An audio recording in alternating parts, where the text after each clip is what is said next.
Tak dobrý den, vážení posluchači a diváci. Dobrý den. Vítejte u našeho druhého dílu Fotbal v kostkách, podcast, který se věnuje dění nejenom na okresních kolbištích fotbalových okresu Příbram. Po tom prvním úvodním díle jsme měli relativně dobrý pozitivní ohlasy, samozřejmě nějaký technický vychytávky, aby jsme dali dohromady. Nicméně máme k dnešnímu dni přes 200 zhlédnutí na YouTube. Tímto samozřejmě, pokud někdo na nás kouká, dejte odebírat zvoneček, klasicky, aby vám nic další epizoda neunikla. Současně jsme byli na všech vlastně podcastových platformách, Spotify, Apple Podcast a tak dále. Tam jsme měli taky nějaký stažení, takže určitě fajn, vážíme si toho, že vlastně i takovýhle prostě de facto fotbalový amatérský podcast má nějaké svoje sledující a diváky. Nicméně, jak vlastně bylo řečeno v té první a poslední epizodě, dali jsme nějaký slib, který chceme dodržet, co se týče dalšího vývoje těch našich dílů, který budou mapovat vlastně to sportovní prostředí. Dneska opět s Pavlem Chánem a s Honzou Hadravou představíme takové, řeknu, fačer v takové své obsáhlejší podobě. Já si můžu k těm ohlasům, který jsme měli, protože jich jako bylo docela dost. Je vidět, že jsme žádný boomři, takže i vidíte, že jsme snažili se trošku nastavit jinak to prostorové uspořádání, abych mluvil česky. Tímto zdravím moji manželku, která mě na to navedla. A ona je pravda, že jako můj nos nepotřebuje být viděn z profilu, to pak je Honza tady ve stínu mého nosu, takže jsme se pokusili to trošku nastavit. Pořád bojujeme s tím, že máme levý a pravý kanál, že jeden z nás je levý kanál, druhý pravý, takže na tom taky pracujeme. Už jsme se posunuli i dál v tom dalším softwaru, takže máme vlastně záložní kameru, která to taky snímá. Zkoušíme další nastavení, takže, jak říkal Honza, ten slib se snažíme plnit a dneska teda první nudnej, možná, nebo nevím, jestli nudnej díl, který bude plný čísel a vůbec informací o tom, aby jsme věděli, jak vůbec ten fotbal funguje. Že? Takže Honza, jsem ho přerušil, promiň, ale chtěli jsme říct i k těm technickým věcem a dejte hlavně odběr. Jo, like. Zvoneček. Zvoneček, promiň. Boomer. Jo. Dobrý, já jsem v podstatě skončil, začneme asi prostě u fačru. Jo. My jako okresní fotbalový svaz jsme pobočný spolek fotbalové asociace, což je autorita prostě pro činnost a rozvíjení fotbalu v České republice. Nicméně... Já jenom řeknu, že my jsme vlastně jeden ze 49 okresů v České komoře. Jsme jeden okresní fotbalový svaz, poboční spolek, jsme jeden ze 49. Ještě třeba říct, že vlastně v každém okrese nebo relativně v každém okrese existují pár výjimek, tuším, že asi 2 nebo 3, kde vlastně okresní fotbalový svaz není. Takže vlastně fačer má takovouhle unikátní síť jednotlivých OFS, který vlastně rozvíjejí a zpracovávají, organizují vlastně tu činnost toho okresu, nebo respektive činnost, nebo rozšiřují tu fotbalovou činnost. Samozřejmě ve všech krajích, plus hlavní město Praha. Ta je specifická tím, že vlastně nemá jakoby okresy, protože, jak jsem říkal, 49 okresů v Čechách, 27 na Moravě, což je, myslím, 49 a 27 je 76. Takže celkem 76 okresů je vlastně krajů je 14 a právě tam ta Praha. Je tam právě ta Praha, která vlastně nemá okresy. Takže ona je taková unikátní v tom, že se bere jako krajský fotbalový svaz a nemá okresy. Takže to je jenom nějaký první čísla k tomu, aby si dokázali představit vlastně, kolik je těch pobočných spolků. Já vidím, jak jsi nažavený na ty čísla už.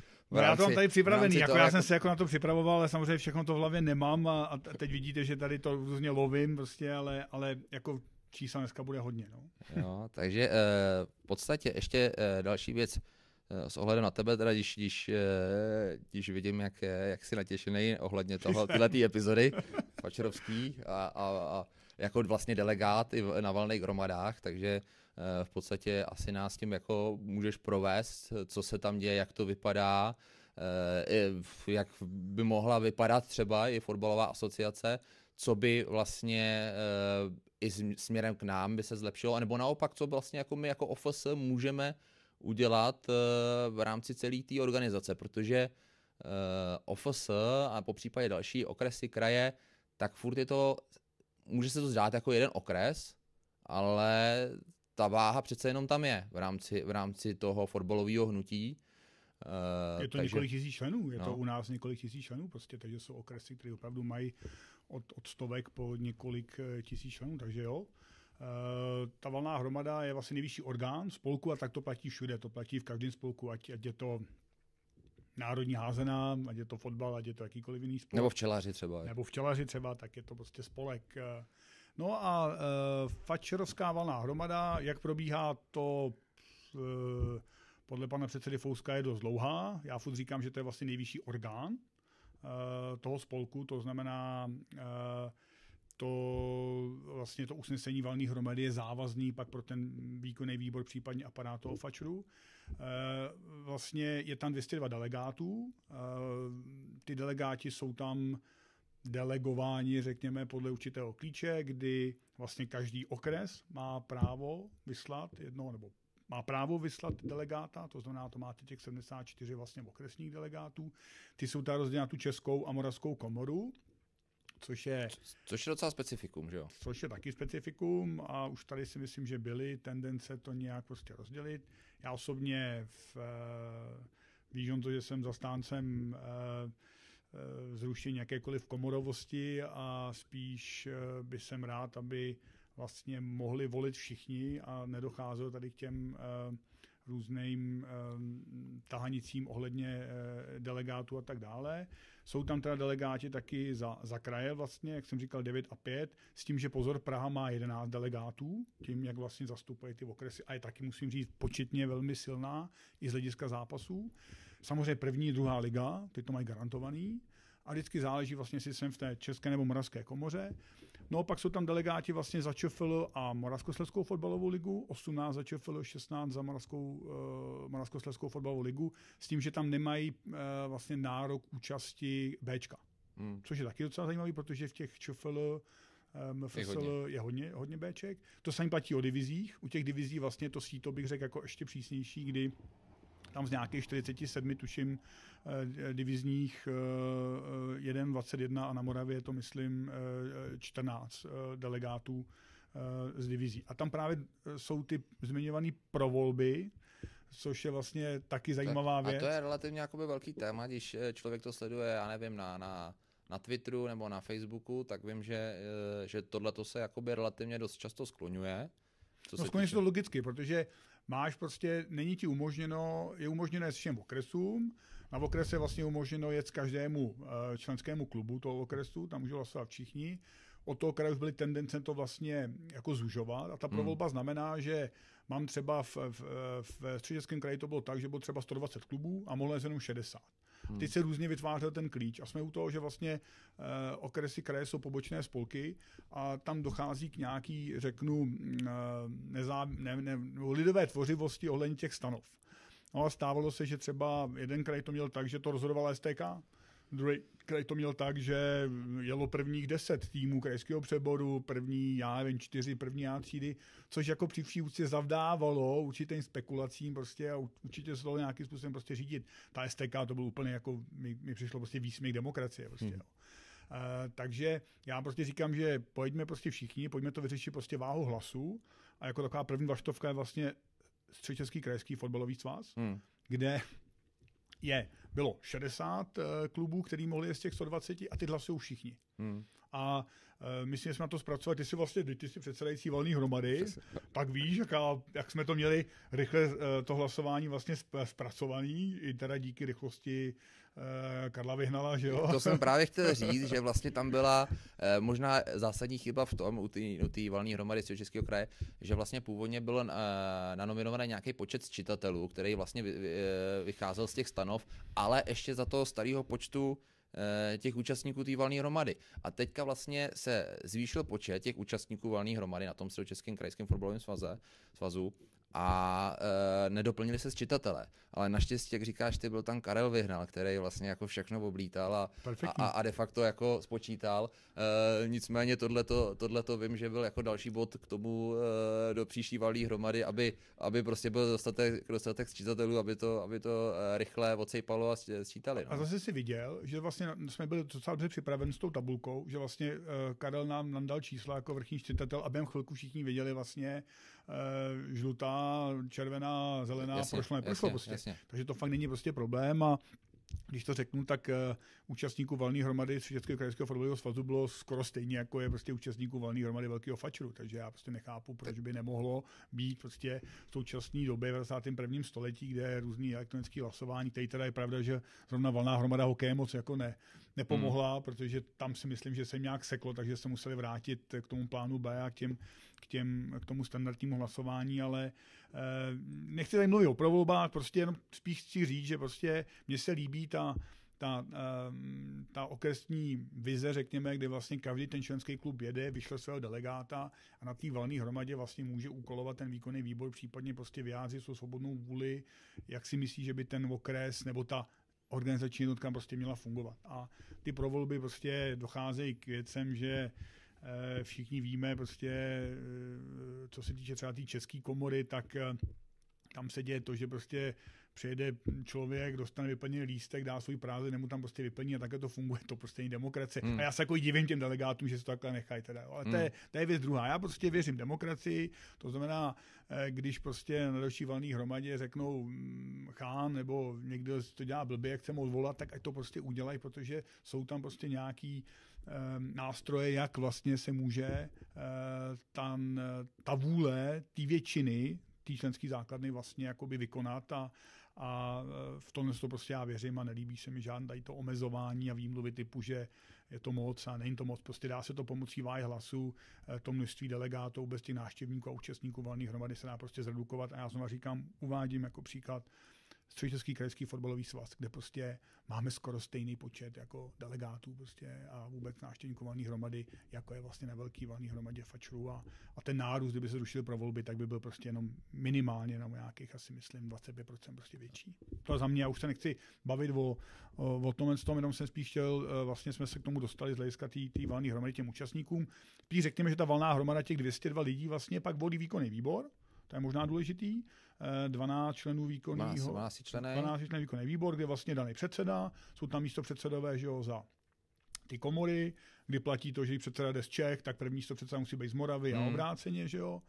Vždycky tam musí být členové za řídící komise Čechy a Moravu, mají vlastně taky daný, to si volí ty kluby právě ČFL, divize a tak dále. No a pak je tam vlastně tři za okresy a kraje Čechy, že jo? Trošku nepsaný pravidlo je, že vlastně předseda Středočeského kraje bývá ve výkonném výboru. My se k tomu dostaneme, protože SKFS je skoro 60 000 členů z nějakých 360. Je to prostě 1/6 členský základny, což je třeba jako chápat. A 2 jsou tam teda kraje okresy za Moravu. No a pak samozřejmě 2 členové vždycky LFA, Ligová fotbalová asociace, která, jak jsem říkal, kluby první a druhé ligy mají vlastně právo účasti taky a má jeden hlas. Takže tam se zase mění samozřejmě podle toho, kolik je jich Čech z Moravy, tak se to podle toho vždycky dá, do jaký patří komory, že jo, zase podle té regionálnosti. Teď ještě, já jsem zaregistroval na včera nebo předevčírem, vyšel článek ohledně zvažování vlastně 13. člena, což by měla být žena. Jak se jakoby na tohleto tváříš v rámci? Jednoznačně pro. Takhle. Samozřejmě na jednu stranu jako vždycky ty kvóty jsou trošku, troufnu si říct, prostě kontraproduktivní, v to věřím tu demokracii zase. Na druhou stranu furt je fotbal jako velmi mužská záležitost, i když se to samozřejmě trošičku, když to řeknu, zlepšuje v obrací, co se týče, já nevím, popularity ženského fotbalu. Mimochodem, to si myslím, že je pro nás samostatný díl, potom vlastně výchova toho dívčího fotbalu na té nejnižší úrovni. Nicméně si dokážu představit vlastně, že pro tu ženskou funkcionářku, když to tak řeknu, v tomhletom mužském prostředí je jakoby velmi těžký se dostat, vyškrábat vlastně až nahoru do toho výkonného výboru, být zvolena v rámci jednotlivých těch úseků, jo, což podle mě musí jakoby hrozně těžký v současné době a tam je trošičku ta kvóta mi jakoby dává smysl, ale chápu, že to je pro někoho prostě trošičku mávání jakoby červeným hadrem a řekne si, bude nám tady někdo jakoby přikazovat, že aby tady bylo prostě žena ve vedení fotbalu. Přitom si myslím, že je čas možná právě to nějakým způsobem takhle okysličit a mít i vlastně i ty jiný názory. A já třeba i v rámci toho, jakým způsobem my fungujeme vlastně třeba v České unii sportu, tady je třeba na okresní úrovni, tak já si jako rád vyslechnu hlasy prostě, nebo respektive i ten ženský pohled na ten sport, třeba na ten fotbal je trošičku odlišnější a já musím říct, že jsem třeba jakoby za to rád, když tady prostě nějakým způsobem tyhle ty názory zazní a není to vyloženě prostě jako mužská dominance, jo, takže... Já řeknu, já nevím, jestli má synchronizované plavání taky třeba ve stanovách, že musí být vždycky chlap, byť to je vysloveně dívčí sport, že jo? No, v gymnastice třeba možná. V gymnastice, ta gymnastika je, tak moderní není asi, že jo, sportovní je. Ale jenom zase k těm číslům, já vždycky se snažím to nějak převést na čísla, tak je 22 000 zhruba členek Fatcher. Nebo bavím se o číslech 31.12.2022 z nějakých 360, tak je to prostě nějakých 6,5%. Takže čistě teoreticky by tam opravdu i mělo mít asi...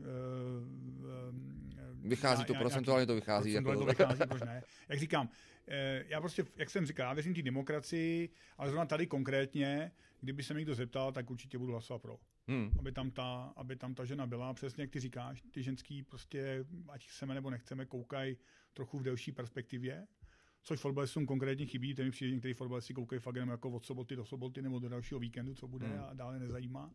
Takže určitě v tomhle ohledu jako bych určitě ženskou členku výkonného výboru, pakliže to bude součástí změn stanov, tak bych já za sebe asi podpořil. Samozřejmě otázka, čemu nebo jaký názor budu mít ostatní členové výkonného výboru, protože vždycky tam beru, že jdu prostě reprezentovat hlavně okres a vždycky se prostě snažím navnímat před tou valnou hromadou, co okres cítí, jak by prostě hlasoval, víš sám, že vždycky na těch výkonných výborech předtím se prostě bavíme, projdeme si program, zeptáme se kluků z výkonného výboru vlastně, jak si myslí, že by se měl hlasovat, občas třeba jsme hlasovali, koho zvolit tam, koho onam, takže s ženou ve výkonném výboru určitě jsem pro i na základě tady těch argumentů, byť teda možná jsem jako řekl argumenty pro i proti, ale já osobně bych byl určitě pro. Chci říct ještě k té valné hromadě poslední věc, nejenom výkonný výbor, ale jsou tam vlastně i další, že jo, komise, jako je komise prostě revizní a kontrolní. Jsou tam, myslím, členové odvolací komise, která zrovna je důležitá, když ty stanovy nesedí s těma vzorovejma Fatcherů, že jo, a pak volí, myslím, předsedu etický komise, že jo, doplňuje to pak výkonný výbor, sboru rozhodců si myslím, že taky vlastně volí valná hromada. No a pak ty další komise jsou vlastně jmenovaný výkonným výborem, což ta paralela pak vlastně uvidíme u nás tady na okrese, kde je vlastně hodně podobná. Samozřejmě ten Fatcher má těch komisí mnohem víc, protože ta agenda přece jenom je mnohem širší, mnohem širší. Bavíme se o největším spolku vlastně registrovaném. 360 000 členů jako. A to si řekněme, že ta členská základna je perfektně jakoby zmonitorovaná. Opravdu každý člen vlastně spolku musí zaplatit 200 korun členský roční členský. Příští rok možná už vejš. Příští rok už bude výš, to je jasný, to už je schválené. No. Takže bylo to vlastně 200 korun dospělý, členský příspěvek za dospělý, 100 dítě a příští rok to bude vlastně 400 korun a 200 dítě, jo. Takže to nevím, jak mají ostatní sporty, ne všechny to asi takhle mají. Já musím říct, že protože samozřejmě pracuji s nějakou různou svazovou statistikou, tak ten Fatcher je v rámci tohohle určitě jakoby nejdál, i co se týče sběrných faktur, odměn rozhodčích a podobně. Myslím si, že opravdu v tom roce 2014, 2015, kdy vlastně to nabíhalo, a teďka třeba, když zase pojedeme do toho okresu zase zpátky z toho velkého Fatcheru, tak já si pamatuju v jednání v Dolních Bytech v restauraci, jestli si to pamatuješ, tak tam se vlastně poprvé představoval ten informační systém, kdy vlastně do každé vesnice musel být připojený internet a musel být vlastně notebook, který byl obsluhovaný nějakým způsobem a přecházelo se z těch zápisů o utkání do digitální podoby. A tomu já si to pamatuju, protože jsem strávil jako třeba pondělí, úterý kopírování. Okresní Darwin, no a strávil jsem hlavně pondělí, úterý kopírování zápisů, což bylo jako úplně jako šílený v dnešní době, když se na tom zamyslím, tak to bylo opravdu jakoby otřesný. A tohle to byl obrovský krok a pamatuju si to tam, a lidi tomu nevěřili tam. Jo. Samozřejmě ty funkcionáři nevěřili tomu, že to je možný a že prostě proč. A když to takhle fungovalo dobře, my jsme to poslali tou poštou všichni a rozhodčí to přinesli ve středu nebo ve čtvrtek zápis, jo, a v úterý jsme si to přečetli v novinách, ty výsledky, a teďka prostě málo kdo by se k tomu jako nějakým způsobem podle mě vrátil, jo, to podle mě. A to je tohle, co udělal vlastně Fatcher v té době, tak to bylo nadčasový. Jo. Bylo nadčasový, ale Míra Pelta říkal, to byl vlastní gól, ale já mu jako rozumím, protože vlastně fotbal sám na sebe ušil bič a opravdu první. Oni šli asi z 800 000 asi na 360. Vlastně jako vyčistil ty mrtvý duše a to si myslím, jako, že tady je třeba opravdu apelovat prostě na NSA, aby opravdu se co nejvíc, opravdu co nejprecizněji evidovala ta členská základna, aby právě se nestávaly ty situace, kdy vlastně se jako pomocí členů dostávají ty svazy většími a většími a neoprávněně čerpají prostředky. A pojďme to říct na rovinu, nejde jenom o vlastně svazy, ale jde i třeba o spolky, kde jsou sportovci, kdy prostě jestli si pamatuju, jsem někde viděl nějakou statistiku z NSA, tak jsem tam neviděl snad v top 20 žádný fotbalový oddíl, prostě, jo, což mi jako přijde na to, že jsme nejmasovější sport, prostě přijde zajímavý a byly tam prostě někdy počty set sportovců prostě v klubu, takže to jsme trošku možná odbočili, ale tak to je podstata toho podcastu, že jak jsem říkal, my jsme trochu připraveni, občas nás to prostě hodí nikam jinam, ale chci říct, že opravdu, ať chce nikdo nebo nechce, tak ta evidence členské základny je v rámci fotbalu, nebo vůbec v rámci faču, řekněme, prostě jako na vysoký úrovni. Je na vysoký úrovni a tohle je třeba říct, že vlastně v tom roce 2014 a dále, kdy se to vlastně jako realizovalo, my jsme viděli ten výsledek té práce, tak opravdu klobouk dolů předtím, to byly ty papírové zápisy, kdy se to prostě vypisovalo, ty kartičky prostě různý a tak dále. Jo. Registrace, jo. Registrační průkaz, jasně, ne kartička registrační. Jo, už to nepamatuju. No, teďka vlastně je to otázka 2 kliknutí, jo, a celá ta síť funguje. Jo, ale k informačnímu systému se určitě dostaneme, protože to možná i jako samostatně, veď? To možná 2 epizody. Jo, takže dobrý, dobrý, tak to přeskočíme. Ještě asi co stojí za zmínku, a je to vlastně i trošičku to navazuje na ty jednotlivé třeba programy té valné hromady toho Fatcheru, tak jsou stanovy. Jo. Máme stanovy velkého Fatcheru, máme stanovy pobočných spolků, který z toho nějakým způsobem už vlastně z té definice toho pobočného spolku musí vycházet, mají prostě nějaký ohraničený, to je třeba v čem vlastně se bavíme i s jednotlivýma funkcionářema, že vlastně my si to jako nemůžeme de facto vymyslet, po případě upravit v nějakém širším kontextu, ale vlastně OFS musí respektovat hlavní stanovy toho Fatcheru a současně vlastně má i tu funkci té samostatné právnické osoby, která vlastně má to svoje rozhodování, jo, samostatný. Takže ty vlastně i jako delegát na té poslední valné hromadě, tak stanovy se projednávaly? Neprojednávali, předchozí, že jo? Předchozí valná hromada se měla, nebo na programu byla změna stanov, ta neprošla, někdo říká, že to bylo díky těm provolbám, což si prostě nemyslím, ty provolby byl prostě jako samostatný návrh a prostě neprošel, nedá se svítit, to je prostě ta demokracie, to je jasný. A na letošní valné hromadě 2023 nebyly stanovy, byť teda mě bylo avizováno osobně, že je většina fotbalové věřenosti pro.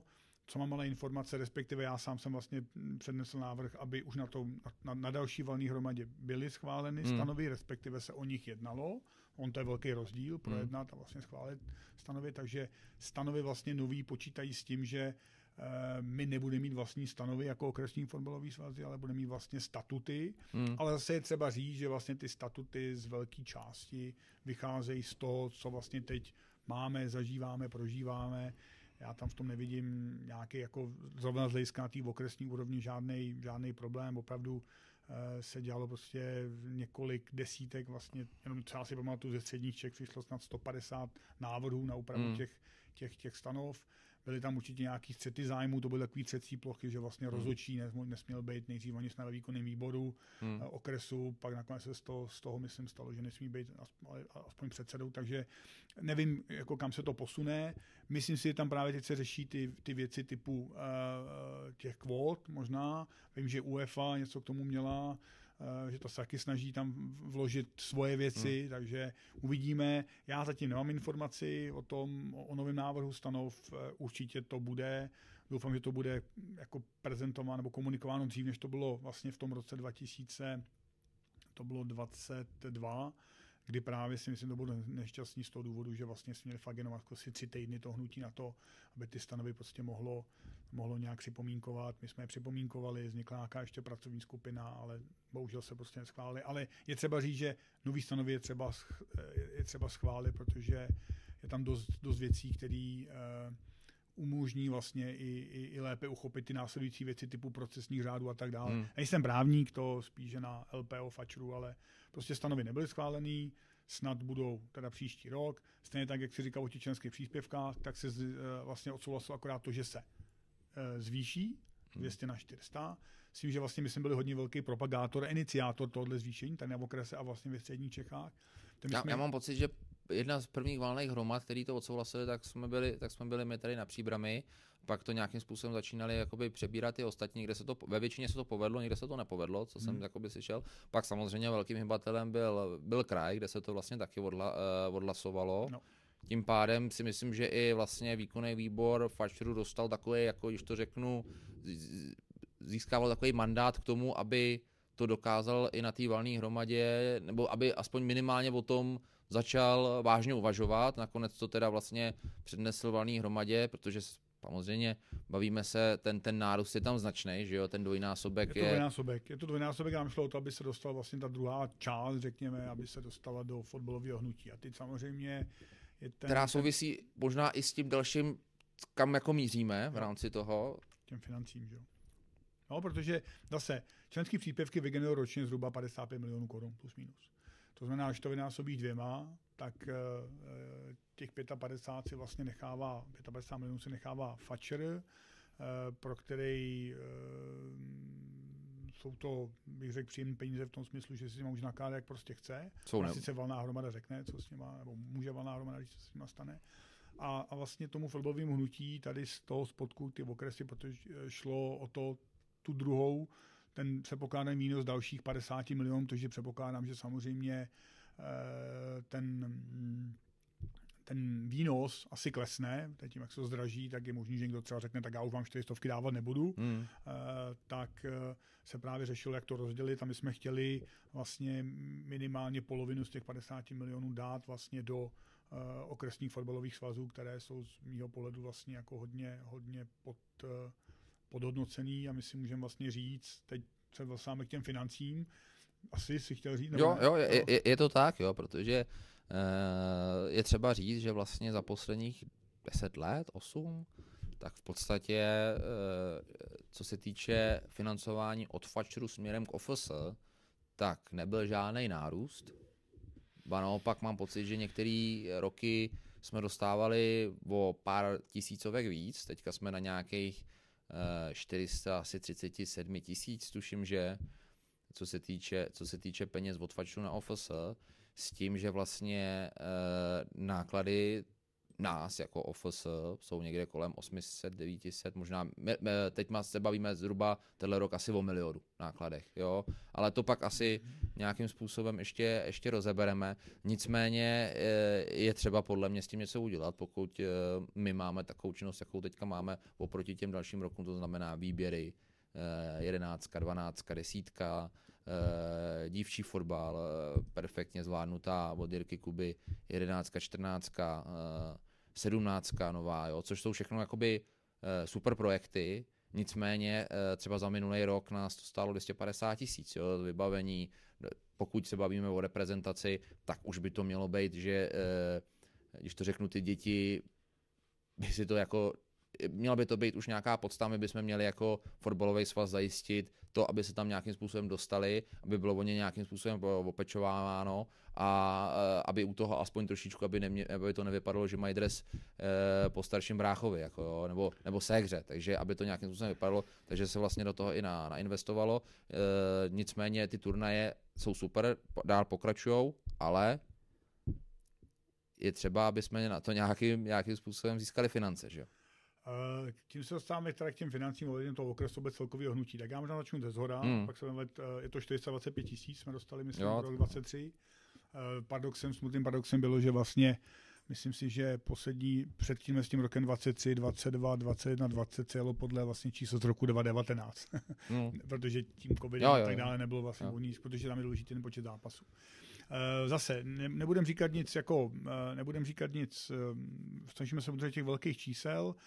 Ostatně rozpočet Fatcheru pro rok 23 je vlastně pověšen na webu, což je taky velká novinka, velký tlak ze spoda, to můžu říct, že i od nás, aby prostě se trošku otevřela, nebo aby to fotbalové hnutí mělo vlastně povědomí o tom, vlastně, jaký peníze se přerozdělují. Tak ten Fatcher, když to řeknu, tak vlastně na rok 23 má naplánovaný výnosy někdy 1,9 miliardy korun. Ale je třeba si uvědomit, že 930 milionů korun z toho je vlastně jenom jako peníze UEFA, které jdou do klubů za různé ligy mistrů, Evropské ligy, konferenční ligy. To znamená, teď máme, že Slávy, Spartu, Plzeň, v tuhle chvíli v konferenční lize, v Evropské lize. To, co oni si prostě vydělají, jde přes Fatcher, ten to jenom pošle vlastně dál. No, nic jiného s tím nedělá. To je prostě nalej, vylej, průtokový ohřívač, se říká na Strahově. No a co se týče těch výnosů, tak zásadní, vlastně jsou tam tři oblasti a to jsou vlastně dotace z Národní sportovní agentury. Je tam oblast A, to jsou reprezentace, to je nějakých 61 milionů, ale prosím neples s reprezentací Ačkem. Ačko si má vydělat na sebe samo. Na to vám nikdo peníze nedá.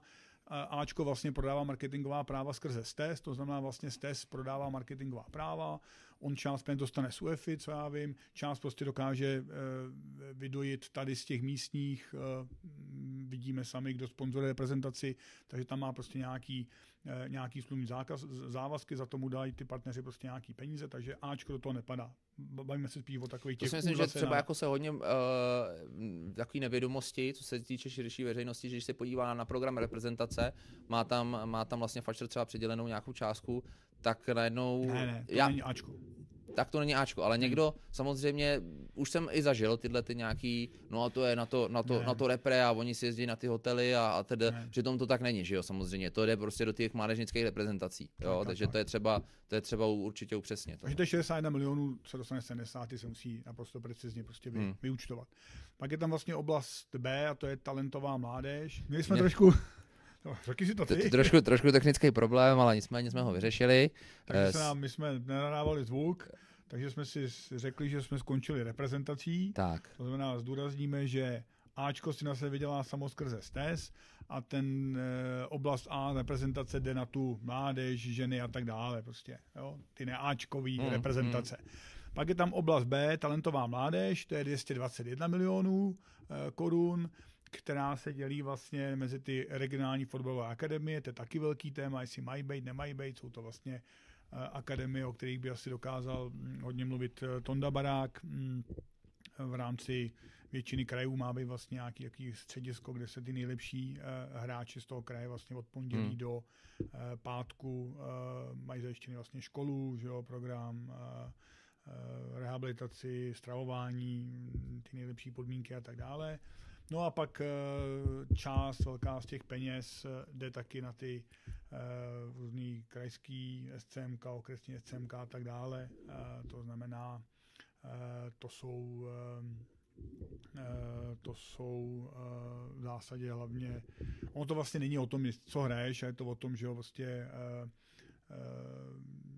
jakou máš, no teď jsem se do toho zamotal. Teď jsem se do toho strašně zamotal, tak začnem znova. Záleží na tom, co hraješ, ale jak u toho vypadá. Začnem znova. Dobrý, jedem dál. Takže tleskám po páté asi dneska. Tak omlouváme se, měli jsme trochu technické problémy. Nicméně je to vyřešený. Takže jedeme znova, takže budeme muset trochu useknout jeden konec. Skončili jsme u reprezentace, tam je 61 milionů korun, teď jdou se nesá. Řekli jsme, že to je na reprezentace mimo Ačko. On to tady zmiňoval na začátku, že nebo v průběhu ty reprezentace, že si hodně lidí myslí, že vlastně na Ačko jdou peníze státního rozpočtu, nejdou, Ačko by si na sebe mělo vydělat samo, vydělá vlastně na sebe samo. Takže to jsou reprezentace. Pak je tam oblast B, talentová mládež, to znamená, to jde vysloveně na různé regionální fotbalové akademie, okresní, krajská, SCMK a podobně, to znamená, jsou to vlastně vysloveně podpora mládežnického fotbalu, dá se říct skoro všech úrovní. No a ta oblast C, ta nás zajímá nejvíc, to je vlastně činnost sportovního svazu, tak na tu jde nějakých 247 milionů korun a z těch 247 milionů 25 milionů jde na okresy.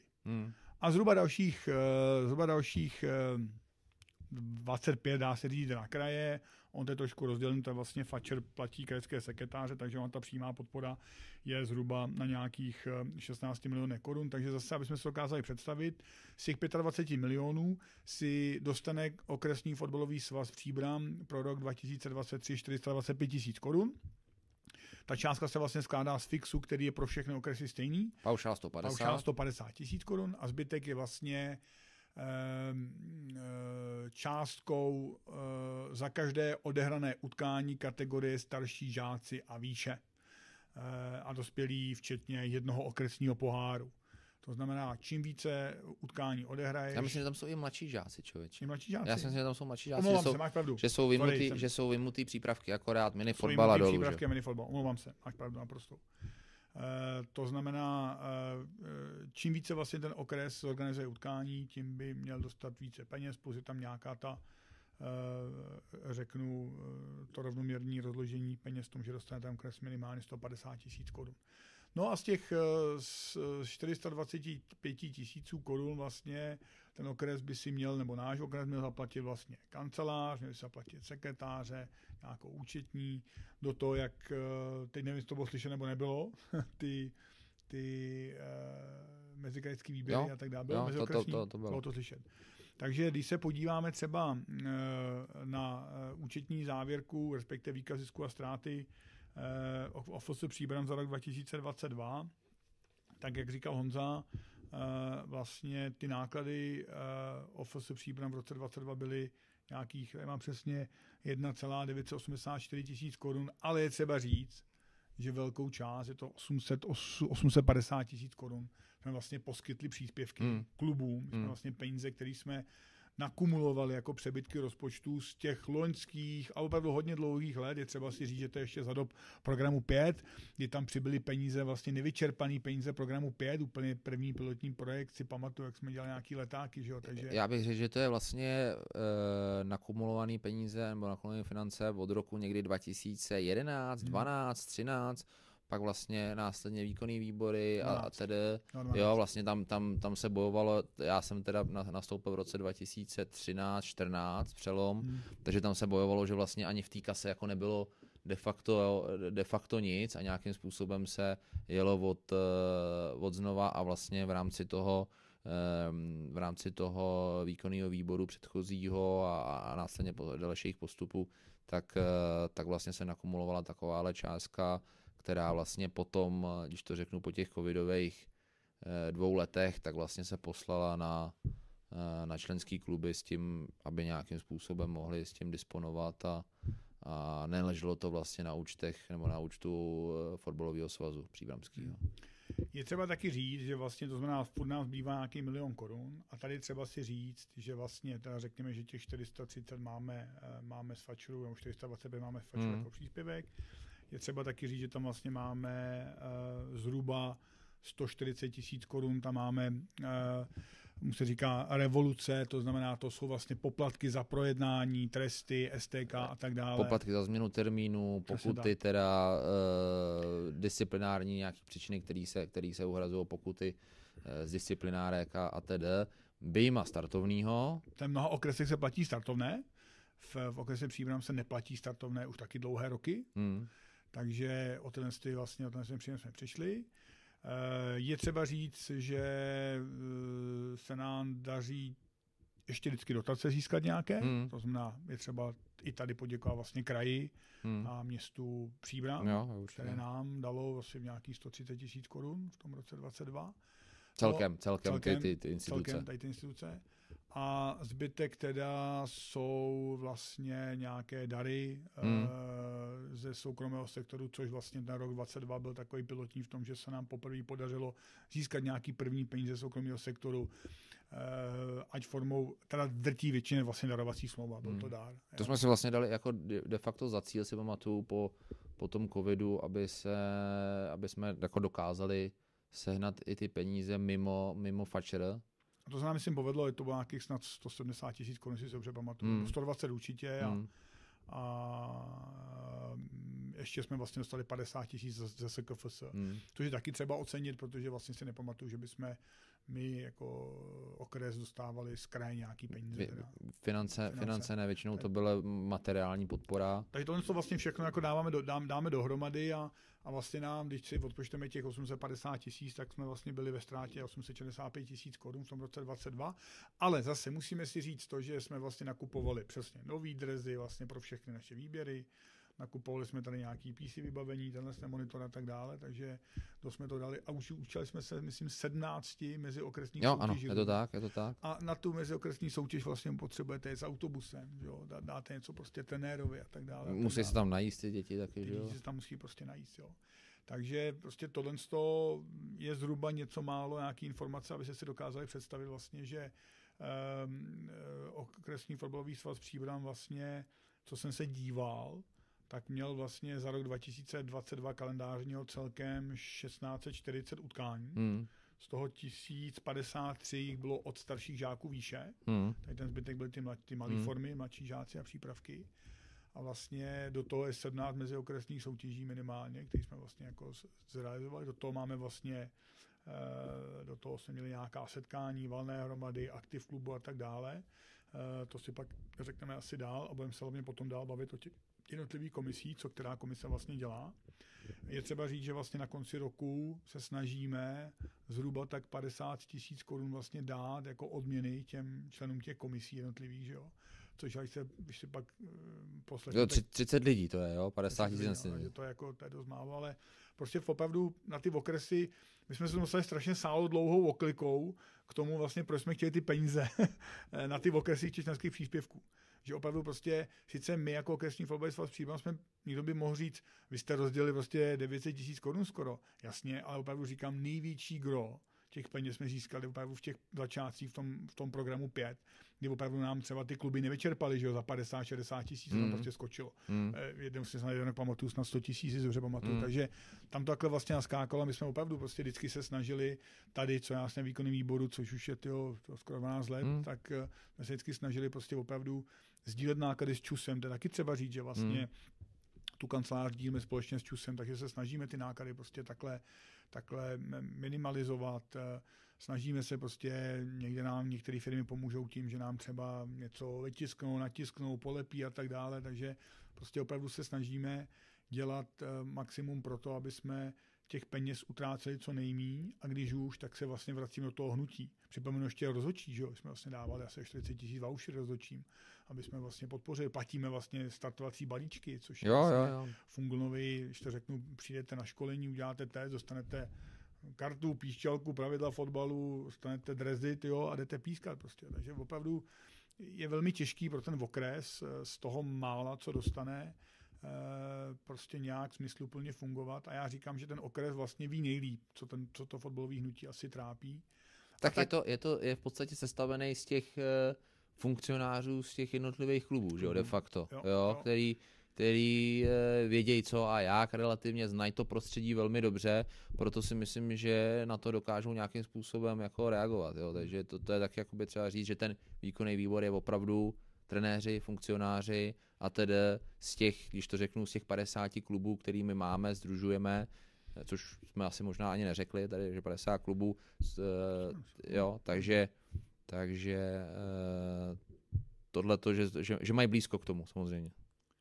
Jo, takže to je vlastně k tomu, trošku financování toho okresu, je vidět, že jako jsme v tom fakt amatéři, tady skáčeme z toho tématu na téma, jsme si udělali nějakou kostru, vždycky se chytneme něčeho, přeskočíme něco dalšího, ale v zásadě je důležitý, abyste si vy všichni udělali představu vlastně o tom okrese, že za nějakých 450 000, který vlastně jako dostane na tu sportovní činnost, zorganizuje těch 1640 utkání, jenom byste věděli, v informačním systému jenom za podzim 2023 je 1009 utkání. Jo, to znamená, že vlastně, když tam jsou možná i ty volný losy, tak to je zhruba nějakých 200, co jsem koukal u nás. Jo. No, takže tam samozřejmě to nabíhá třeba těma přípravkama, zahajovacíma turnajema, jakým způsobem. A to je zase jakoby další téma. Tohle vlastně my všechno musíme z toho učinit a když se podíváte, tak vlastně dvojnásobek těch peněz získáme vlastně ze soukromého sektoru. Jo. No a když jsme právě u toho okresu, tak tím se zase volně dostávám trošku i k nějakým vlastně jako členům, a to je, že v tom okrese nějakých 5000 členů, okrese Příbram zase k tomu roku 2022, z nějakých, tak jsme říkali, těch 358, z toho teda holek, dívek, žen, jak to nazvat, máme 279, máme to dokonce 2 dámy starší 70 let a škoukám 205 holek do 18 let věku. Jsem si dělal nějakou přípravu, nějakou statistiku. Což je, zase se bavíme o tom, že okres Příbram je fotbalový, patří většinou v top 10, co se týče těch počtu členů zápasů a tedy. Nicméně i vlastně třeba, když se můžeme bavit o té udržitelnosti finanční v rámci ostatních okresů, myslím si, že to bylo taky téma na Valný hromadě, jako minimálně v zákulisí nějaký, že je otázka, jestli je to takhle udržitelný i v rámci těch ostatních okresů, který prostě se bavíme, že mají jednu soutěž dospělých, jednu soutěž prostě mládeže, jestli nějaký, když to řeknu, sdílení toho okresu, rozšíření. Ideální to není. A teď já vám řeknu ještě poslední číslo, uzavřu to jedno téma. Celkem Fatcher 155 000 utkání. Zhruba za rok 2022. Z toho teda ta Příbram jsme říkali nějakých 1640. Tím skončím s číslama a dostávám se k tomu a tím se zase musím říct pěkná otázka, které se dostaneme vlastně už k těm komisím. A to je vlastně to, že to ty komise dělají zdarma. A přesně jak ty říkáš, okres Příbram je fotbalový. Je tu okres, který má, jestli okres Příbram dostávala 1050, nebo měla tam, myslím, kolem 1086 utkání, na který dostala vlastně podporu z toho Fatcheru, tak je okres, který má jenom 44. A jsme přesně u toho.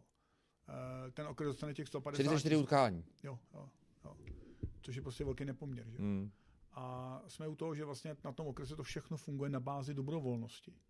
Jo, já se moc dobře vím, že to nikdo nedělá pro ty peníze, že kdybychom těch 50 nedali těm klukům a holkám, co nám dělají v těch komisích, tak pro ty peníze to určitě nedělají. My se aspoň nějak snažíme prostě jim vyjít vstříc, aby tady aspoň byly chlebíčky, byla tady aspoň voda, že jo, když už se tráví ten volný čas. Že to jako, není to rozhodně výdělečná činnost, ale vůbec. Je to spíš kompenzace volného času, když už aspoň trošku teda. Jo, ani ne, vlastně. Ne, bavíme se o 20 korun na hodinu, nebo to takového možná, ještě míň u některých komisí, jo. Jako jestli tady prostě jsou, tak buďme otevřený, bavíme se o tom, že předseda komise dostane 6 000, 5 000 korun, o něco málo míň dostanou ročně. Prostě ty, ročně, no. No a jsme právě u toho, že tohle podle mě není jako udržitelný stav, jo, protože je asi možná otázka, já třeba vím, že v Anglii se snaží kontaktovat Cambridgeskou fotbalovou asociaci, tak to je normálně jako LTD-SROčko prostě, jo. A tam bylo prostě kolik lidí, kteří jsem 5 lidí staralo marketing prostě, ale to na úrovni prostě to hrabství jasně je trochu větší, než je prostě asi okres Příbram jako lidí, je rozlohou, ale prostě já si myslím, že to není udržitelný a právě probíhá nějaká pokus o nějakou restrukturalizaci, oni to všichni vidím, to, že se prostě zruší B třídy a že se to jmenuje první až 9. liga, ale vlastně to na tom to možná nejméně podstatný a o tom se dneska nechci bavit, protože ten proces se trochu teď zastavil tím, jako došel Zdeněk Sotka, ale teď ve čtvrtek jdu zrovna na Fače, kde se asi nějakým způsobem ta komise schází, ale je opravdu třeba si myslím přemýšlet o tom, jestli to nedělat jinak a jestli třeba nesprofesionalizovat disciplinární komisi STK, nevím, třeba v rámci kraje prostě nebo 2-3 okresů. No, menších okresů. Ale je pravda, že tím ty stanovy s tím takhle nepočítají. To je taky třeba si říct, že vlastně ty stanovy říkají, zřizuje si komise a nevím, nejsem zase právník, ale nenašel jsem nikde, jestli vlastně jako je možný si třeba, že by si, já nevím, případně blbej příklad, ale třeba nějaký 2 okresy těch zápasů není, utkání, pardon, jsem řekl velkou jednu chybu, utkání není tolik, tak jestli by to nešlo prostě nějak sloučit. Že? Ono, jako pokud teďka, když se na to nějakým způsobem podívám, tak ono bude dost složitý jako zrušit nebo přestěhovat jako činnost toho nějakého okresu. Jo. To nebude úplně jednoduchá situace. Jo. Za prvý třeba ty funkcionáři jsou nějakým způsobem na to zvyklí vlastně v tom zajet si do té kanceláře nebo prostě jo, tam se pobavit a vyřídit si nějakou věc. A teď vlastně jako tady ne, hoši, musíte jet někam pryč, což bude jakoby velmi těžký i z těch vyšších pater, jo, protože se bavíme o nějakých, když to řeknu, jednotlivých volbách a tohle to prostě říct, už tam tadyhle ten okres končí, bude to dost, myslím, jako složitý. Jo. Já se budu strašně rád mýlit, jo. Víš, já mám občas takový jako divoký názory. Já se budu strašně rád mýlit, jo. A já si myslím, že ten trend s tomu stejně spěje. Myslím to z několika úhlů pohledu. První řeknu finanční. Nemyslím si, že prostě jako sport na jednou mávnutím kouzelného poutku dostane 2x, 3x víc. Furt říkám, že peníze do sportu z hlediska vlády a státu jde málo. Na druhou stranu taky je třeba říct, že my vidíme jenom těch 6 miliard korun, které jdou do NSA a tak dále. Ale další jsou obce, kraje, města. A to nikdo nemá zmapované. A to si myslím, že je první velká chyba. Měli bychom prostě vědět, protože i jak my tady děkujeme kraji, my tady děkujeme okresu a ten taky městu teda. Jo, a vemte si, ten vesnický fotbal by nebyl vůbec prostě bez těch obcí, bez těch municipalit. Prostě, jo. Takže to je první věc. Prostě finance nás tomu prostě doženou, protože ty okresy na to mít nebudou, protože to bude prostě nahoru. Pak bude prostě i lidský úbytek, prostě, protože těch lidí je míň a já to vidím, že prostě ta generace prostě těch srdcařů, těch husákových dětí, to nejsou boomeři, že jo, ty jsou ještě pak dál, tak ta prostě pořád ten fotbal si to říct hodně drží prostě tím, jak vlastně jako dlouho hraje a funkcionáří a tak dále. Takže ta současná mládež má přece jenom jako i jiný věci na práci, než je prostě fotbal a těch zábav je prostě víc, takže ono vlastně fakt bude nedostatek prostě toho lidského kapitálu, myslím brzy, že prostě budou v okresy, který to vlastně jako ani nebudou schopni dát dohromady a nebo to dají dohromady, že to bude 1-2 lidi a ty se z toho stejně zblázní prostě časem.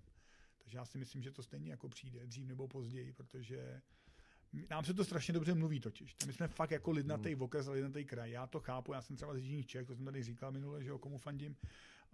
A prostě vím, že jako ty Prachatice, když prostě mají opravdu sotva okres a mají nějakou 3. třídu pod tím, tak je to jako prostě mnohem těžší pro ně, protože těch lidí nemají prostě tolik, je to ještě rozlehlej okres prostě, takže... A to je věc jako na generace samozřejmě a mají nějaké omezené kapacity, které prostě nemůžou to jen tak jako my bychom rádi chtěli, ale můžou chtít, ale v podstatě jako to nedokážou, že jo. Můžou samozřejmě mít nějaký programy a tedy, samozřejmě můžou se v tom angažovat, ale tohle bude dost složitý, no. Spořič. Já mám slyšel zvuk. Jo, dobrý. Takže patří. Ne, nám tady přeběh spořič, až to minule se stalo, tak nám představí mikrofon, proto tam bude takový střih. Jo, takže my se asi volně dostaneme vlastně k tomu okresu, k tomu našemu okresu, který teda, jak jsem říkal, zastřešuje nějakých 5000 členů zhruba. Je to nějakých přes 600 utkání ročně. Trochu si říct, že letos si v tom roce 2023 bude víc, než jich bylo v tom roce 2022. I tím, že se nám třeba podařilo udělat ten krajský okresní přebor dorostu. Jsme s Berounem, kterým se sluší taky poděkovat. Jsme vlastně se spojili dohromady a to byl i krásný příklad toho, kdy vlastně jako už opravdu nebyly družstva, tak se prostě musí ty okresy sloučit, takže ono už se to stejně děje. Prostě, oni už se dějou různý soutěže žáků a tak dále. A já si nemyslím, že je cesta, aby prostě dorostenci hráli 8+1. Jako. Ne. To si prostě myslím, my jsme tohleto jsme vlastně jako v rámci sportovně technické komise zavrhli, že prostě chceme že chceme prostě zachovat náckový fotbal, protože pak samozřejmě ty dorostenci doplňují třeba ty Bčka nebo prostě ty ty okresní manšafty a to potom by pro ně bylo obrovský skok. Naopak jsme ten rok zase přebíhám, dali 8+1 mladší žáky, jo, takže aby si nějakým způsobem zvykli na to větší hřiště, jo, ale to je zase asi si myslím, že jako téma na jiný nebo na další díl vůbec reorganizace a vedení té soutěže. Jo, takže pojďme k těm našim komisím, to znamená vlastně, jak jsme na začátku se snažili to říct, tak vlastně každý ten okresní fotbalový svaz tak vlastně si zřizuje odborné komise, protože vlastně na té okresní valné hromadě, kde jsme řekli, je zhruba 50 členských klubů, tak vlastně z ní se volí 9členný výkonný výbor. Může si to každý upravit na lichý počet, jakým způsobem chce. To je ta úprava, přesně vlastně. Tak, to je ta úprava stanov, kde si můžete vlastně udělat 5 až 9 v rámci okresu. Takže my jsme se rozhodli 9, ale pamatujeme doby, kdy bylo 7, právě díky nedostatku zájemců vlastně o tu účast nebo tu činnost v tom výkonném výboru. No, pak se volí vlastně revizní komise, že jo, ta je volený orgán ještě. Ta je teda v našem případě 3členná. Předsedou je Vláďa Králíček, je tam ještě Adam Teodor a vlastně loni došlo, nebo letos došlo vlastně, že Vláďa Kout z Luhů je součástí taky revizní komise. No a pak jsou odborní komise, a oni jsou vlastně jako všechny důležitý, ale 3 z nich vyšnívají tím, že se vlastně setkávají anebo pracují na týdenní bázi. Že? To je sportovně technická komise, jejich předsedou je Honza a já poprosím, aby zkusil nějak vyjmenovat ty členy, říct vlastně, co je podstatou té práce sportovně technické komise. Je to vlastně zase takový, když to řeknu, sdružení starších již funkcionářů, který chceme nějakým způsobem nebo postupně obměňujeme. Oni mě každý rok říkají, to už bude můj poslední, jo, ale nakonec ve finále to vždycky nějakým způsobem ještě dám další rok. Jo. Myslím si, že je tam vlastně Jirka Pecha Rozvošťán, je tam Radim Weber z Dobříše, je tam Jirka Borovička z Pičína, je tam Honza David z Luhu a je tam vlastně Vašek Rys starší a mladší, taky z Luhu, takže ty mají silný funkcionářský zastoupení. Říkám, no, ten věkový průměr teďka se nám trošku zlepšil příchodem Honzy Davida, ale furt to máme relativně dost vysoko. Nicméně jsou to zase zkušení borci, který lecos pamatujou a dokážou říct, jo, to už si pamatujeme, tohle to už se stalo a kdysi dávno a tak jsme řešili takhle a tedy. Nicméně každý úterý se scházíme, nebo každý úterý, každou středu. Nicméně jsem rád, že vlastně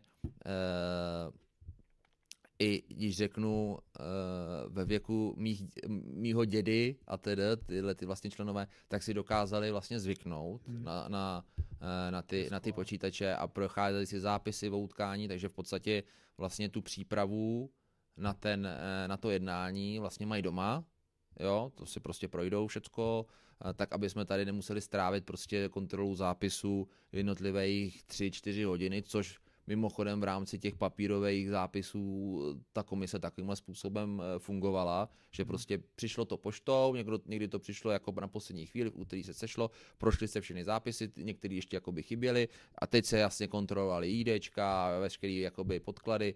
To byly IDčka, to byly rodní čísla. To byly vlastně rodný čísla. No. Je to nebylo, to bylo informační systém. To bylo vlastně rodný číslo. A vlastně se kontrolovali vlastně, jestli všechno je v pořádku tak, jak má být a strávilo se u toho strašnou dobu. Takže... Ale i teď musí ty kluci, každý, vlastně STK vidí, minimálně jeden člen STK vidí vlastně každý zápis, jo? Ano, každý má vlastně z těch jednotlivých členů, má každý svoji přidělenou soutěž, tu kontroluje, jo?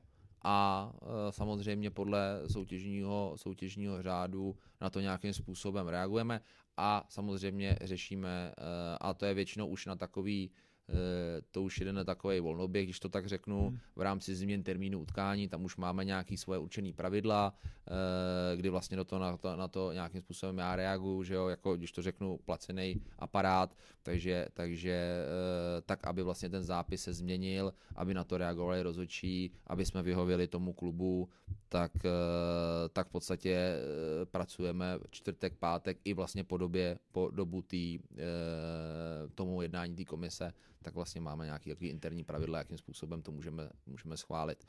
Jo, takže nicméně tohleto funguje tímhletím způsobem. No, takže to máš 1640 utkání, takže 1640 krát se ty členové musí ve svém volném čase podívat, projít jídečka, jestli tam sedí, jo, jestli jsou soubory funkcí. Samozřejmě bavíme se o soupiskách, samozřejmě bavíme se o minutáži a v podstatě každý vidí ten zápis. A v tom právě třeba, v tom si myslím, že to je opravdu velký apel na mě na Fatcher, prostě víc pomoc v té automatizaci zpracování dat, protože jako informační systém může třeba říct, že to je fakt jako 10 let stará věc, vlastně stará myšlenka a jasný, že prostě vznikal v nějaký době. Já ho všude chválím, protože jsem opravdu rád, že to je v této fázi, v jaký to je fakt dobrý, ale prostě z hlediska té automatizace a té práce s těma datama, to je prostě vražda. Jo. A když se na to podíváš, tak my tady máme perfektní STK, opravdu se tomu věnujeme, vidíme, ale jsem přesvědčen, že jsou okresy, kde prostě to jako nemají šanci vůbec řídit tady ty věci, kontrolovat a tak dále. Nechci nikomu stát do svědomí, ale myslím si, že to prostě jako je nemožný. A proto právě je důležitý nějaká automatizace prostě dát v té S2 a tak dále, protože tady všechny ty čísla, které jsem tady dneska říkal, tak mnohdy prostě získat bylo strašně těžký a jenom díky Excelu prostě jsme schopni udělat si z toho nějaký prostě vlastní analýzy a tak dále. Jo. Takže kde ne všichni mají ty možnosti prostě s tím takhle pracovat. Takže ta STK je opravdu komise, která se vlastně v průběhu těch soutěží vlastně setkává každý týden, vždycky v úterý a pak vlastně i když je klid. Tak středa, nebo úterý nebo středa, no. Pak je disciplinární komise, bohužel.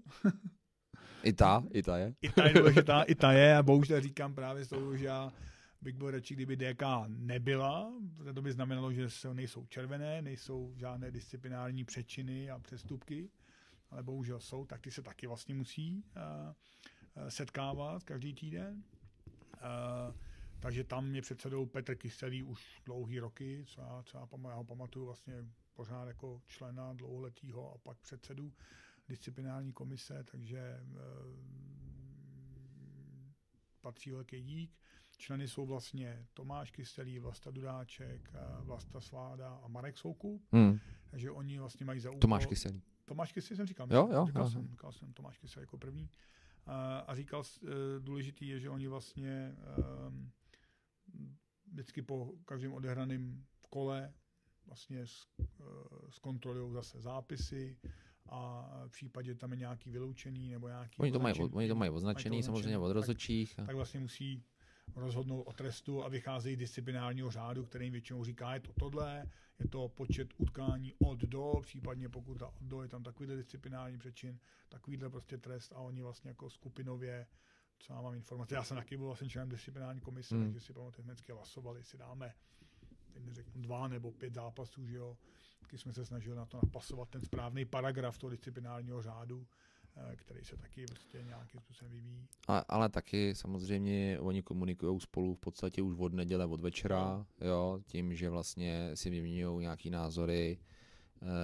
Teď třeba novinka, tak jsme měli konečně vyloučenýho v uvozovkách přes VO, že jo, respektive jsme ho měli nahraný obě dvě ty vyloučení, které v tom utkání byly, tak byly nahraný, takže nějakým způsobem mohli už v neděli vlastně podle toho koukat na to, jakým způsobem. Jo, tak teďka tenhle ten soutěžní ročník jsme měli první 2 vyloučený v jednom utkání. Jo, takže už to nějakým způsobem jako s tím pracovali, což je fajn. A zase, pokud se bavíme o té digitalizaci, tak aby byly nějaký papírový zápisy, tak by to zase museli prostě se přijít, sejít se a přemýšlet nad tím a vidět ten zápis vlastně buď v úterý nebo ve čtvrtek poprvé, jo, takže a to asi o práci potom s jednotlivýma předsedama těch komisí, to si asi rozebereme podrobnějc, než tady to spíš tady vezmeme nějaký aby viděli, co vlastně ten okres znamená, že bez toho vlastně, aby jsme neměli STK, aby jsme měli disciplinární komise, aby jsme vlastně jako ani nemohli hrát, jo. A pak je další naprosto zásadní komise, to je komise rozhodčích, která teda jako v našem pojetí vlastně předsedou Tomášem Součkem, místo předsedou Davidem Muselem a dalšíma členama, což je Pavel Žáček, Honza Soukup, Jarda Máša, Martin Zrůbek a pan Eduard Škvára, mimo jiné čerstvý, to říká nositel plakety Václava Jíry, že jo? Jo. Takže tyhle vlastně mají na starosti výchovu, rozvoj, lovení, jak se řekne slušně, nábor nových rozhodčích a samozřejmě obsazování, aby to každé fotbalové utkání bylo obsazeno rozhodčím, protože samozřejmě disciplinární řády myslí na to, že ne vždycky může rozhodčí dorazit z jakéhokoliv důvodu. A nám na okrese se stávalo, já nevím, do toho roku 2022, že nejčastější důvod byl, že rozhodčí bylo málo a nebyly obsazená utkání. My jsme nějakých 87% utkání pouze obsazeno jedním rozhodčím. A teď je třeba říct, že to utkání, které nemáme obsazené, je prostě na jednotky a to jenom díky tomu, že vlastně opravdu celá ta komise, ale největším pro mě hnanou nápravou je prostě Tomáš Souček s Davidem Musilem, který vlastně ty nový rozhodčí, který se vždycky někdo zaklepe, že jo, nebo pošle e-mail, chci pískat a díky tomu se vlastně podařilo nabrat mnoho nových rozhodčí. Máme i dvě dívky, dvě ženy rozhodčí, což je taky, si myslím, velmi, velmi dobrý. A vlastně postupně ty kluky a holky vychovávají, vozí je sebou, že jo, vždycky ty mladí rozhodčí mají nějakého mentora, což je taky velký rozdíl proti tomu, co bylo. Dřív tady ten klučík přišel, dostal píšťalku a hned jel pískat. Což bylo prostě hrozně těžký. A on to byl připravený takhle přece jenom prostě jsou pod dohledem, jsou i pod nějakým takovým ochranným deštníkem prostě těch zkušených kolegů a musím opravdu říct, že vlastně trvá rok, než se dostanou bez nějakému opravdu zápasu dospělých, pokud třeba nepůsobí v tom klubu, kde pískají pak Bčko, když se ani nedovolí tolik, že jo. Takže se jako uvědomí, že opravdu prostě to prostředí není na té vesnici mnohdy přátelský, to je třeba si říct, my proti tomu strašně bojujeme, že jo, děláme hromadu apelů a proto třeba se snažíme i co nejvíc rozjezd ty kamery a tak dále, protože právě chceme vymítit to, aby se tam prostě pořvávalo beztrestně prostě na kohokoliv, na protihráče, i vlastní hráče domácí, i prostě rozhodčí, protože tohle vůbec nepomáhá té kultuře a je pak těžší a těžší ty rozhodčí vlastně jako nějak získat. A to už nemluvím o tom finančním hodnocení, který bych nechal, až se mluvit s Tomášem Součkem, tady je taky prostě směšný, protože ten rozhodčí vlastně stráví nějaký 2,5 hodiny, 3 hodiny vlastně jako cestou na zápasu a tak dále. A dostane za to v tom okrese nějakých 640 korun nebo kolik prostě, což je prostě jako málo, když to vydělíte prostě těma penězma, tak dostane. Ještě se zeptám s ohledem na to, že jsme probírali to financování toho velkého fačru, ta částka vlastně za rozhodčí, celková částka za rozhodčí fačru, který vlastně platí, protože to je vlastně jakoby taky posledních pár let, kdy vlastně fačer posílal peníze v nějaký administrativě, že si museli kluby zažádat, vyúčtovat a tedy. Pak přistoupil pro mě určitě k lepšímu řešení, 100%, to určitě, s tím, že vlastně on uhradí veškeré náklady klubům za rozhodčí, to znamená, že u nás je to, nebo respektive u celého fačru, jestli máš ty čísla. Mám. Samozřejmě. Už je mám. Takže to si myslím, že je jakoby docela zajímavý, protože těch rozhodčí říkáme, že je jich málo, ale v tom absolutním číslu ta částka není vůbec zanedbatelná. Tak sluší se podotknout, že kluby první a druhé ligy jsou z tohle vyjmutý. Oni si ty vlastně rozhodčí, jakoby, ten systém funguje stejně, ale vlastně ty kluby pak posílají ty peníze vlastně faču. Což dává smysl, protože první, druhá liga jsou akciovky, jsou to... A já vám pak řeknu, kolik jsou i ty první ligy. Takže na ten výkonnostní fotbal, kde jenom rozhodčí se bavíme, a pak můžu říct delegáty, tak jenom rozhodčí stojí celkem 122 skoro milionů korun. Z toho vlastně paušál dělá nějakých 91,5 milionů a jízdný dělá nějakých 30,3 milionů korun. Tyhle jednotky, abyste věděli, projedou za ten rok zhruba 6 milionů kilometrů. Jo? Ten rozhodčí prostě z toho bydliště na to utkání celkem projedou 6 milionů kilometrů. 121, když se podíváme třeba jenom na kraje, tak je to nějakých 44 milionů korun. Řekl jsem kraje, myslel jsem okresy, tak dělal jsem okresy, takže na okresy jde 44 milionů, skoro 45. Na krajské soutěže jde 51 milionů korun, což je samozřejmě taky relativně obsáhlý. A co se týče těch řídících komisí Moravy a Čechy, tak je to nějakých 26 milionů korun. Jenom si to dokázali prostě představit. No to jsou delegáti, ty delegáti zase mimo ty prvoligový je to zhruba nějakých 11,8 milionů korun celkem, kde je třeba říct, že ty delegáti vlastně teď se dost omezuje to jejich využití, je tam nějaký limit v krajích, no nějakých 33% na okres, to už my moc dobře víme, protože jsme měli tu čest dávat nějaký podněty a rozporovat nějaké faktury, tak je to vlastně jedno utkání, jeden týden, jedna úroveň, jeden delegát. Ten delegát vlastně slouží k tomu, aby ty rozhodčí hlavně vychválil v mých očích. V mých očích nemá delegát slouží k tomu, a to je sice jiný téma, takže nebudu to dál rozvíjet, aby posuzoval správnost výkonu rozhodčí, ale podle mě má jenom rozvíjet. My delegáty. To si dáme asi v komisi rozhodčích samostatnou epizodu. Samostatný téma. Takže toliko k těm penězům. Jsou teda čísla za rok 2022 zase, aby jsme si dokázali prostě představit. To je celkem ta částka nějakých 155 milionů, znamená zhruba 30 na ty prvoligový prostě rozhodčí.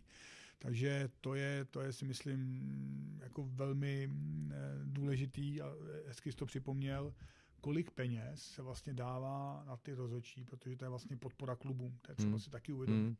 Já už nejsem zastáncem toho, aby se to... Na jednu stranu samozřejmě o to má svoje pro a proti, protože je třeba taky si uvědomit, že ty náklady pořád rostou. A oni tady jsou vlastně dvě věci, které jdou proti sobě. A to je jedna, že chceme pořád, aby rostl počet rozhodčí, ale to logicky znamená, že porostou i náklady. Na jednu stranu možná trošku klesá počet utkání, tím se možná vykompenzuje. A zase tady na dlouhý diskuze se můžeme bavit o tom, jestli opravdu mají být 3 rozhodčí na utkání 4. třídy, hraje prostě 7. z 8, kdy o nic nejde a my tam potřebujeme 3 rozhodčí. Z hlediska výchovy mladých neříkám, že ne, ale z hlediska právě nějaký optimalizace je to zase ke zvážení. A já za sebe říkám zase, že jsou okresy, jako třeba náš, který pravidelně vyhodnocují, kam ten rozhodčí jel, jestli nekecal, jo, jestli prostě opravdu si napsal správný kilometry. Vyhodnocujeme prostě, jestli nejezdí moc často k nějakému klubu a tak dále. To je zase nástroj, který jsme vlastně vymysleli tady na Příbrami, že jo, který používají i v jiných okresech, krajích a vlastně i řídící komisí, co mám informace. A pak jsou okresy, to prostě neřeší a jezdí Franta od severního konce do jižní a jde tam prostě, 2krát možná. To nevím, ale prostě není tam žádná efektivita. Co jsem slyšel, tak v Rakousku to je tak, že dostane vlastně paušál. Ten rozhodčí je tam jako paušál, jako ve smyslu, že dostane, je v tom doprava, je v tom vlastně jako i to, ten paušál a jestli jede prostě 30 km nebo 2, tak jako to je pak jeho boj, respektive boj toho obsazování. A to obsazování vůbec zase je velmi komplikované. Vlastně ten člověk musí řešit omluvy těch rozhodčích, ty jsou mnohdy na poslední chvíli.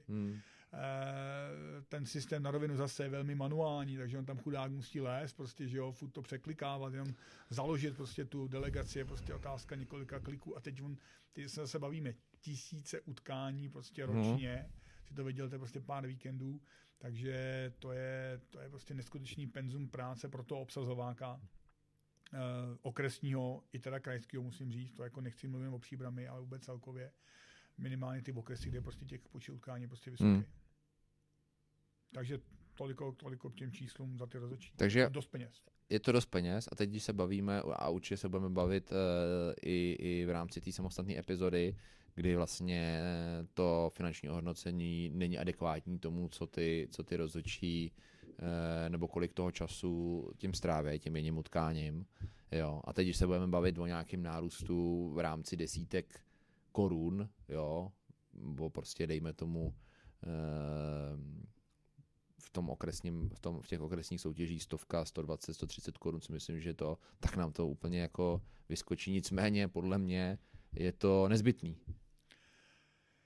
Určitě je, tam jako je samozřejmě bubláš, je další problém a to jsou vůbec ty utkání mládeže a vůbec těch pohárů, ty jsou za jako ještě horší peníze, jsou za 250 korun nebo kolik, že jo. Jak si prostě představte, že jste někde 2 hodiny a dostanete to stovat ani ne 120 korun prostě hrubýho, jo.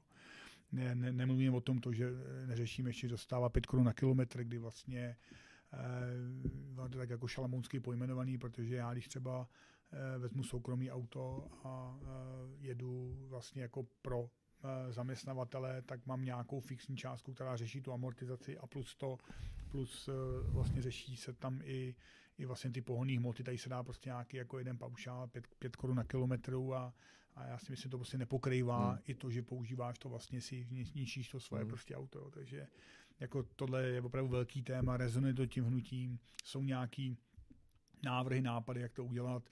Teď v tom posledním rozdělení, myslím, v tom posledním návrhu je nějakých 10% že jde do okresů. Ty samozřejmě se říkají a krajský a proč ne krajský a když to říkají, tak to říkají i ty z toho řekli, prostě je to strašně moc. Je otázka, jestli těch 10% je prostě moc nebo málo.